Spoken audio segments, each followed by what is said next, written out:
Oi, gente, tudo bem com vocês? Meu nome é Larissa e esse é o podcast Filme da Semana. No ano passado, mais ou menos nessa época, às vésperas do meu aniversário de 30 anos, eu me propus a um desafio literário. Montei uma lista de 35 livros e me propus a lê-los pelos próximos 5 anos para concluir antes do meu aniversário de 35 anos. Nessa seleção tem um mix de clássicos que eu queria ler, livros que eu estava enrolando, livros que estavam pegando poeira no meu armário e outros também, talvez mais recentes, que eu queria ler apenas porque eu queria ler, né? Então montei dessa lista. Falei ela toda no episódio 116, um ano atrás.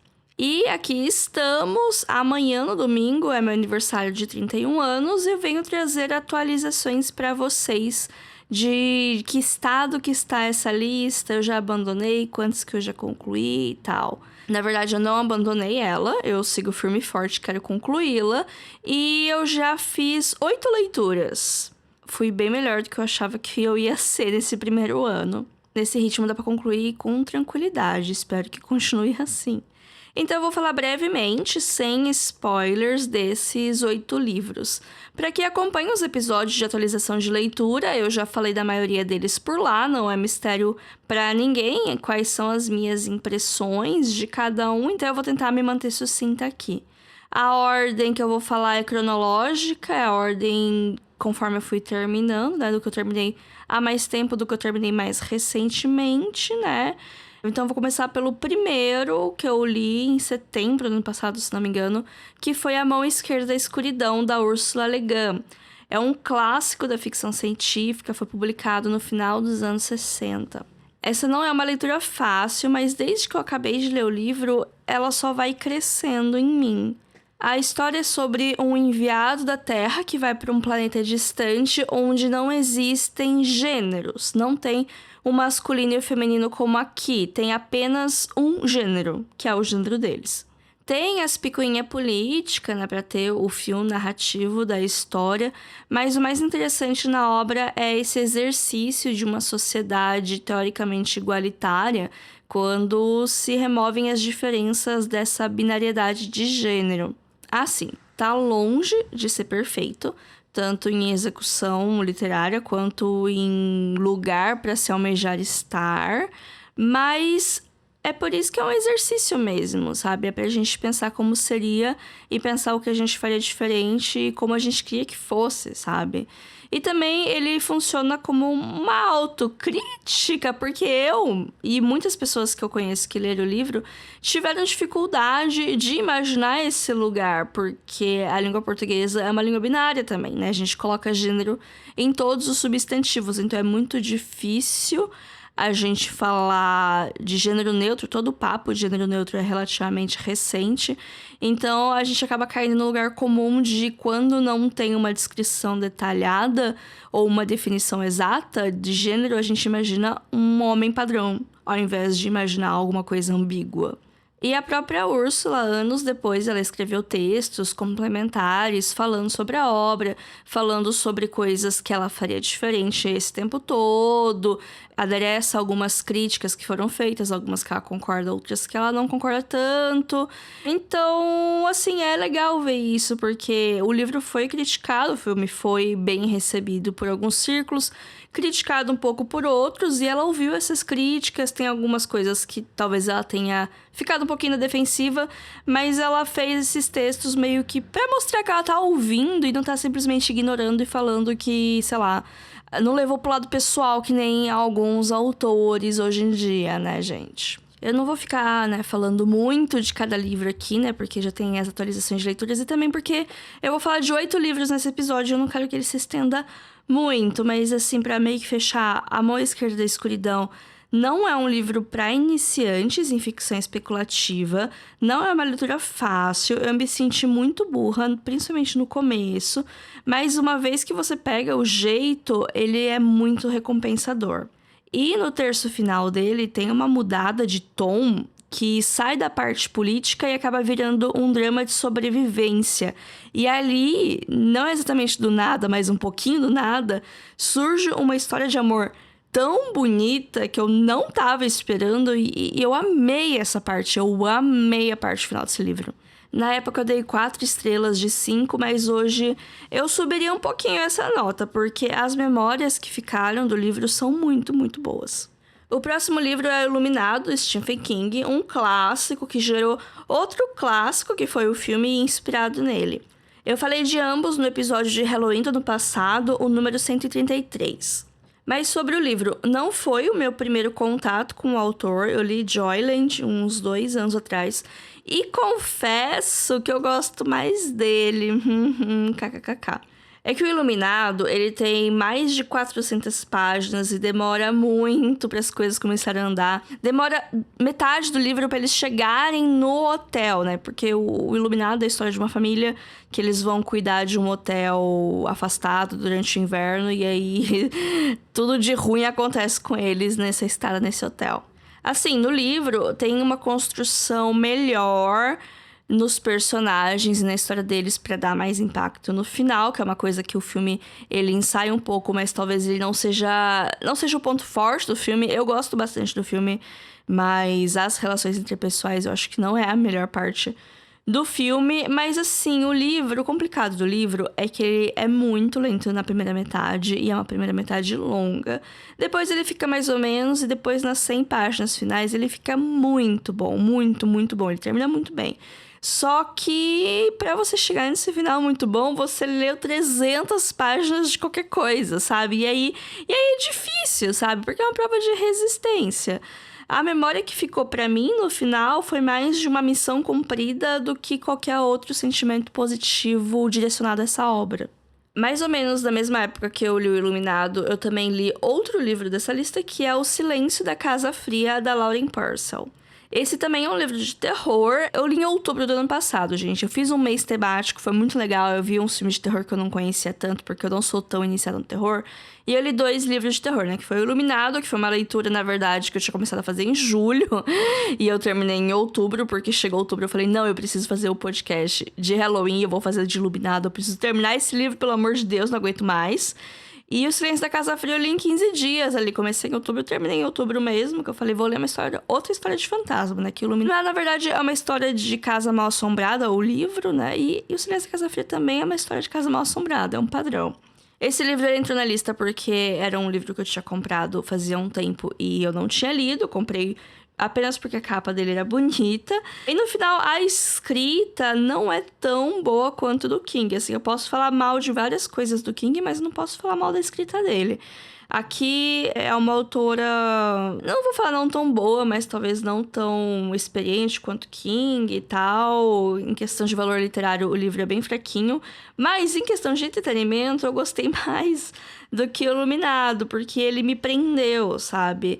Eu achei a história um pouco mais, não digo cativante, interessante, mas eu tava muito mais interessada no que ia acontecer, porque as coisas se desdobravam um pouquinho mais rápido, e também porque tinha alguns elementos de terror que eu ficava mais assustada. É que assim, o Iluminado eu só fiquei com medo em um capítulo específico, que é o capítulo dos fantasmas lá.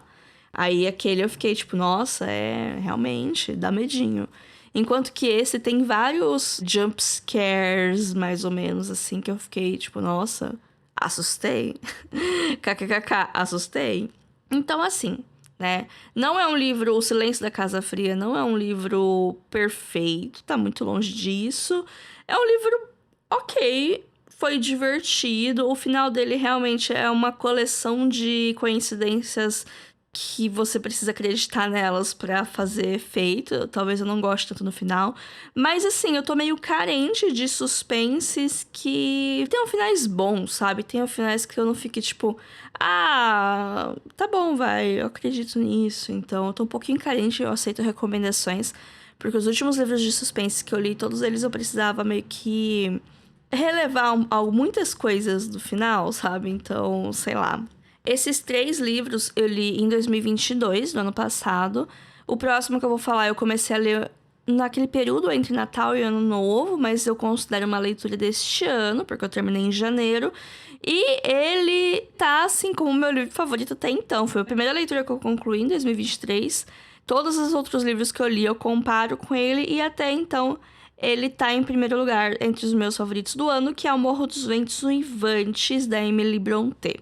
Pois é, gente, eu juro que eu tinha abandonado esse livro quando eu tentei ler ele no auge da febre Crepúsculo, quando eu era apenas uma adolescente, acho que faz mais de 15 anos isso tudo. Mas ler agora, no auge da minha sabedoria e com uma boa tradução numa edição comentada, me fez amar esse livro. O romance é só a camada superficial e vai acabar decepcionando quem quer ler o livro esperando apenas isso.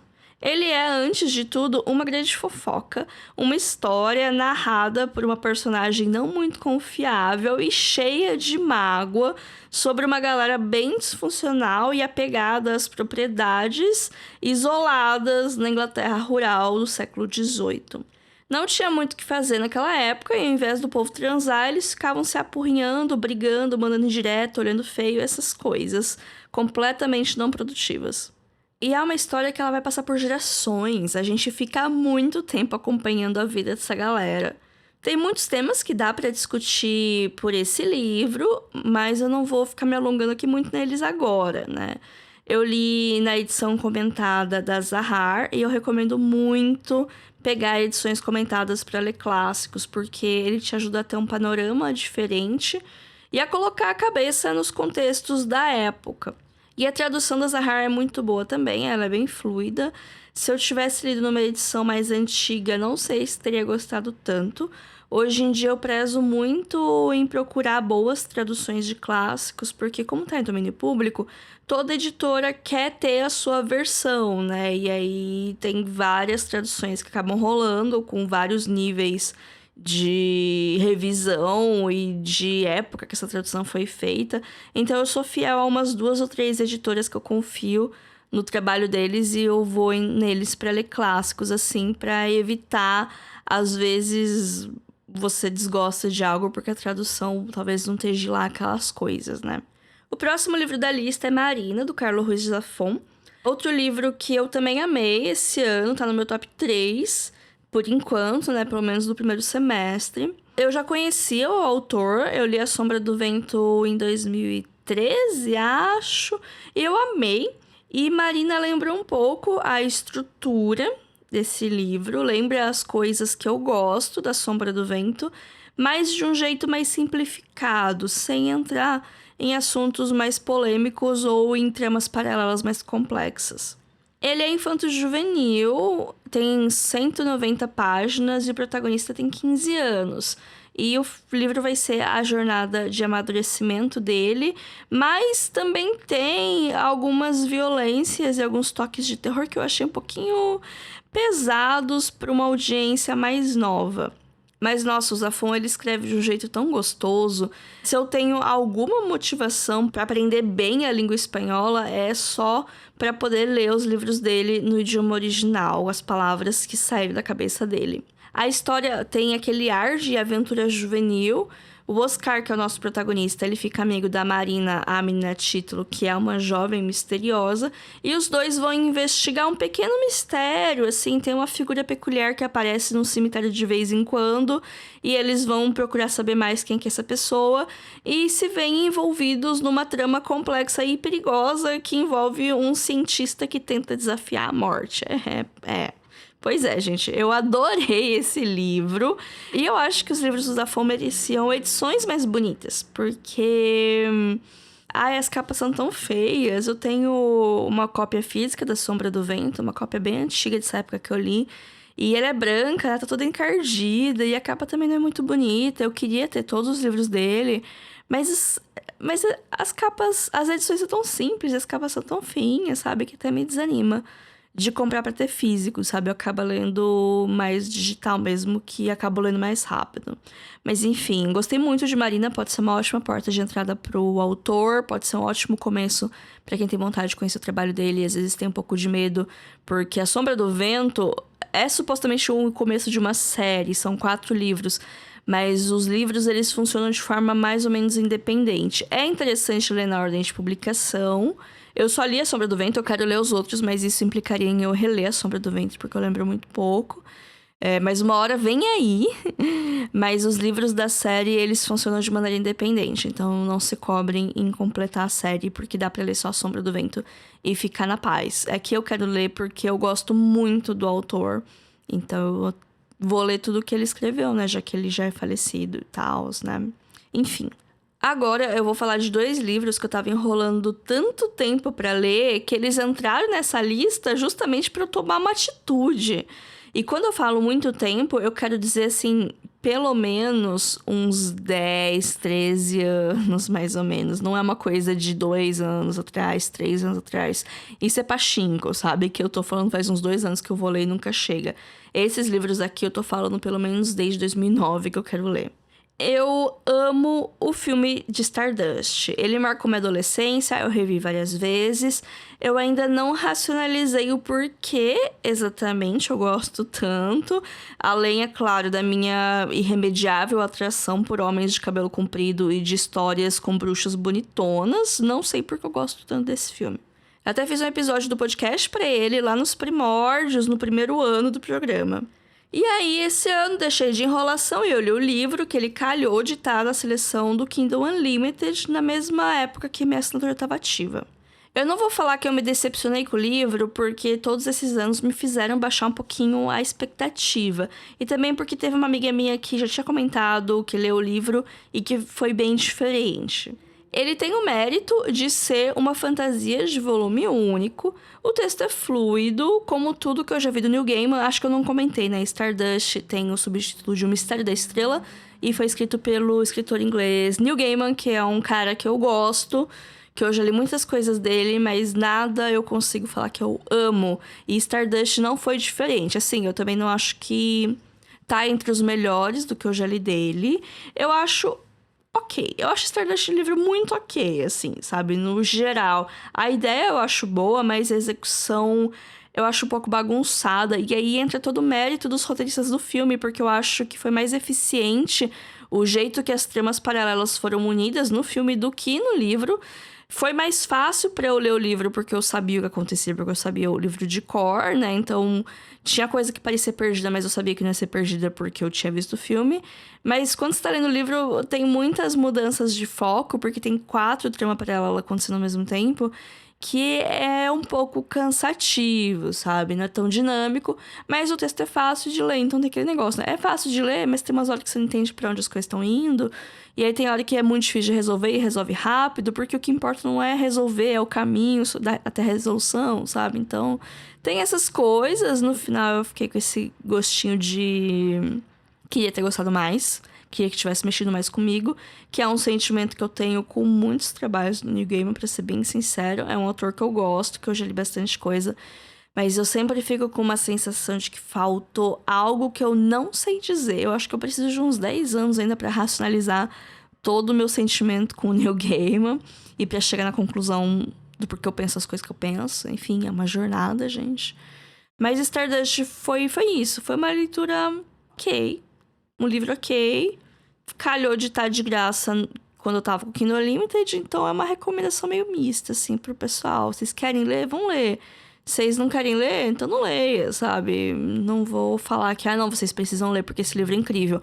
Ao contrário de Marina, que é um livro que quase ninguém ouço falando.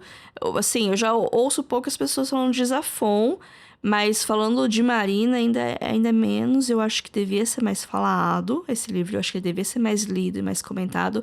Agora Stardust não. Stardust é tipo... é pros fãs e tal, e nem todo mundo vai gostar.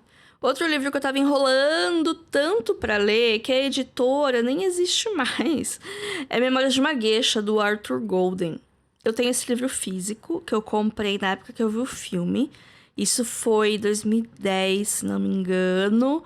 Foi antes de eu saber das polêmicas do filme e tal. E polêmicas do livro, né? Que tudo tem polêmica, gente. Eu quero fazer um episódio de podcast sobre Memórias de uma Geisha, sobre livro, filme e polêmicas. Mas eu preciso rever o filme e pra isso eu preciso dar um jeito, né? Porque ele tá disponível na Netflix e eu, no momento, estou sem acesso à Netflix, né? Eu jurava que eu tinha mídia física desse filme, mas aparentemente eu não tenho. Ou pelo menos não achei até agora, né? Mas uma hora vem aí. Como eu tava falando, né? Polêmicas não faltam. É um livro de um cara americano escrevendo sobre uma mulher japonesa no começo do século passado. E por melhor que seja a escrita, tem horas que dá pra perceber, sabe? Que não é uma mulher que tá escrevendo. Principalmente quando a gente vai falar de coisas muito do íntimo feminino. Ele pode até entender algumas coisas como ambição mesmo, né? É um livro muito guiado por ambição, mas tem muitas coisas internas, principalmente dores internas e sobre coisas que a gente esconde, que eu acho que se fosse uma mulher escrevendo, teriam alguns nuances mais interessantes, sabe? E o livro tem toda a parte pós-Segunda Guerra, na verdade, durante a Segunda Guerra, qual foi o impacto dela nos negócios das geishas e na vida dos personagens, e depois como as coisas seguiram depois dela, que é a parte final do livro, eu acho que são as 150 últimas páginas, é um livro de 450 páginas, né, gente? E no livro é um negócio, assim, importante. A vida de todo mundo é mudada drasticamente por causa da guerra. Eu não lembro disso ter no filme. Que nem eu falei, faz muito tempo que eu vi, eu preciso rever pra, né, falar com mais propriedade, mas eu não lembro. Mas pra mim, no livro, ele tava indo bem, assim. Por mais que tinha umas horas que eu falava que era claro que era um homem que tava escrevendo isso, e alguns outros momentos de fetichização de sofrimento e tal. Eu tava indo.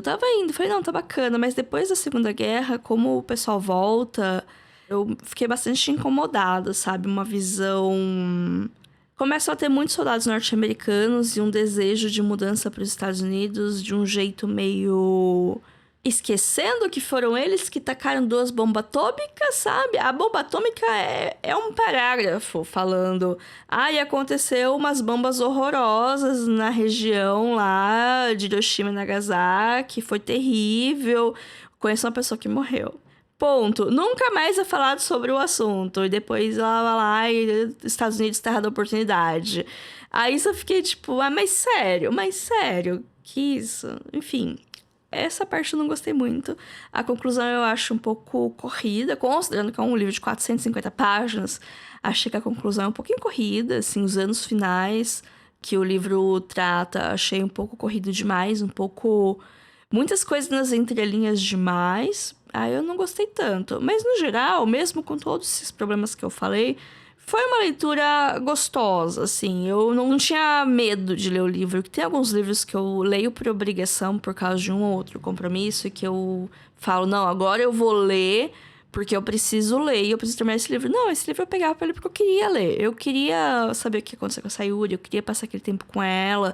Não era uma tortura pra mim ler o livro. Mas é isso, né? Conforme a gente vai lendo, a gente vai gostando de algumas coisas, não vai gostando de outras, e vai... explicando porque a gente não gostou. Não gostei, não gostei, porque será e tal. E foi meio que isso. Foi uma leitura complexa no sentido de me fazer pensar várias coisas que eu não tava gostando e de pensar por que eu não tava gostando. Para além de ser uma coisa, não gostei disso porque isso foi tonto, porque isso foi difícil de acreditar, sabe? Então, no geral, Memórias de uma Geisha foi uma leitura boa. Eu gostei do livro. Mas vem com todas essas ressalvas. Eu não recomendaria esse livro para qualquer pessoa. Não recomendaria para quem quer um romance arrebatador. Não é isso, sabe? Eu acho que nem tem mais esse livro. Eu acho que ele tá fora de editor. Eu acho que talvez você só ache em sebo usado e tal. Então, assim... É um livro bacana, mas é meio que isso. Chegamos agora ao último livro dessa leva, que é Os Noivos do Inverno, da Cristelle Dabos. O primeiro volume de uma série de 4 livros chamado A Passa Espelhos. Eu acho que eu só coloquei 2 livros de série, que são os primeiros de uma série de livros de fantasia, nessa lista dos 35 antes dos 35, que é esse e A Quinta Estação, que eu só devo começar a ler ano que vem, porque esse ano eu quero continuar a série da Passa Espelhos para terminar agora em 2023. Que, assim, eu já adianto que eu gostei bastante, mas no começo eu não gostei não, e eu vou explicar isso. Eu tinha começado a ler no começo do ano, eu li um capítulo e eu detestei. Eu achei muito chato. Na verdade, eu achei a protagonista muito chata, muito sonsinha. Aí eu falei, eu não acredito que eu vou ter que ficar lendo com essa menina sonsinha aí. Aí eu li o capítulo, não continuei com o livro, né? Passou-se uns 2 meses, eu resolvi insistir. Eu tava um pouco mais bem-humorada. Eu lembrava que a ambientação é muito legal desse livro. O ambiente, o jeito que a Terra funciona, as mecânicas, a magia é muito interessante. E eu falei, deixa eu ler mais um pouquinho, né? E com 30% demorou, porque é um livro com mais de 400 páginas. Então 30% é mais de 100 páginas. Mas ele me conquistou e eu gostei bastante dele. A sinopse é bem... Hoje em dia tem 50 livros com a mesma sinopse em fantasia. Porque é uma menina que ela mora lá com o pessoal dela. E ela tem que fazer uma viagem pra um casamento de conveniência com um cara de uma outra tribo lá. E esse casamento é arranjado, ela não tá curtindo muito, mas ela precisa ir porque é o dever dela e tal. E ela vai... E aí chega lá, o cara, tipo, ela não se dá muito bem com o cara, não se dá muito bem com nada lá, mas ela precisa entender como que esse mundo novo funciona e fazer o dela, sabe? Sobreviver e conquistar as coisas que ela quer conquistar. Então, tem muitos livros com essa mesma premissa. Pra mim, o diferencial dos Noivos do Inverno, né, das Passa Espelhos, é a parte da magia e a parte que esse mundo é montado. Não vou ficar falando muito aqui, senão eu vou ficar meia hora explicando como funciona esse mundo. Eu lembro que uma vez a Camila, da Sétima Camila, queria me indicar esse livro. E ela me mandou um áudio de 10 minutos só explicando as mecânicas do mundo, pra eu me interessar pelas mecânicas do mundo, porque se ela falasse essa sinopse do Casamento Arranjado, eu não ia me interessar nem um pouco. Aí, depois desse áudio de 10 minutos, eu realmente fiquei interessada em ler o livro, né? Mas é sobre acontecer alguma coisa na Terra que ela ficou dividida em, tipo, pedaços, em fragmentos da Terra que elas flutuam em volta de um eixo. E cada fragmento é uma arca. E a Ofélia, que é a protagonista, é de uma arca. Ela vai para uma outra arca pra fazer esse casamento. E cada arca tem, tipo, uma personalidade diferente. As pessoas são diferentes. E aí tem, tipo, uma figura mítica. Cada arca tem a sua figura mítica. E tem uns segredos do que aconteceu com a Terra pra Terra acontecer com isso. Quem são essas criaturas míticas. Então tem todos esses mistérios, assim, pra descobrir. O primeiro livro, ele é muito, assim, de intriga palaciana, né? Que uma vez que ela chega nesse lugar novo, ela tem que entrar na corte, se esconder um tempo, entender como que funcionam as mecânicas de palácio e de família e fazer aliança, essas coisas. Eu achei divertido, eu gostei da ambientação, eu gostei dos mistérios que jogou, assim. Mas tem essa figura esquisita, quem será que é essa pessoa, sabe? E eu gostei, o livro terminou em cliffhanger, já comecei a ler o segundo, tô acho que em 15% do segundo livro, que é ainda maior. E eu quero até o final do ano terminar essa série, eu tô bem animada, porque eu tô curtindo muito, as capas são muito bonitas.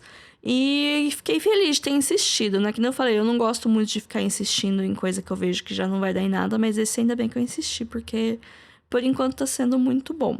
Mas enfim, esses foram os livros do desafio que eu li no último ano. Eu espero que em 2024 eu traga ainda mais atualizações, né? Eu quero fazer esse programa uma coisa meio anual, assim, né? Pra contar como que tá as coisas. Não sei quantos faltam, devia ter feito essa conta antes de começar a gravar, agora eu não consigo. Minha cabeça simplesmente não funciona pra fazer uma conta simples, que é 38 menos 8. Não, 35 menos 8. 35 menos 10, 25. Mas não é 10, é 8. Então soma 2. Então 25, 26, 27. Faltam 27 livros. Tá vendo como minha cabeça funciona? Gente, acabei de dar um exemplo aqui ao vivo de como funciona uma cabeça de humanas, né? Um tipo de cabeça de humanas, né? Que cada um funciona de um jeito diferente. Então faltam 27 livros. Eu tenho mais 4 anos pra ler eles. Eu espero que seja tranquilo. Eu tava revendo a minha lista e tem uns livros lá que eu coloquei. Tô um pouquinho arrependida já, mas... Enfim, eu tenho que me comprometer com a minha eu do passado, né? Amanhã, dia 2 de julho, é o meu aniversário. Então, se vocês quiserem me mandar uma lembrancinha, um pix de R$5 que seja, vocês podem mandar pelo podcast filmedasemana@gmail.com, que é nosso e-mail para contato, e também é uma chave pix, né? Essa chave pix funciona o ano inteiro. Se quiser me dar mimos ou mandar um valeu, compre uma coxinha, essas coisas. Ficarei muito agradecida de verdade, né? Eu falo brincando, mas fico feliz mesmo. Sigam a gente também no nosso Instagram, @filme.da.semana, que lá sempre tem conteúdo extra, interagem com o conteúdo, sempre me deixa muito feliz de ver o pessoal lá comentando, curtindo. E é isso, gente. Por hoje é só. Semana que vem eu acho que vai ter a live dos assistidos do mês, então fiquem espertos no Instagram que em algum momento da próxima semana vai ter a live e no sábado que vem eu trago pra vocês a versão editada. Tem muito filme, vai ver muito filme em junho, então vai ser outro episódio de podcast gigante, que eu tô vendo que o bruto desse tá enorme. Então eu vou encerrar por aqui mesmo. Fiquem bem e até semana que vem. Tchau, tchau.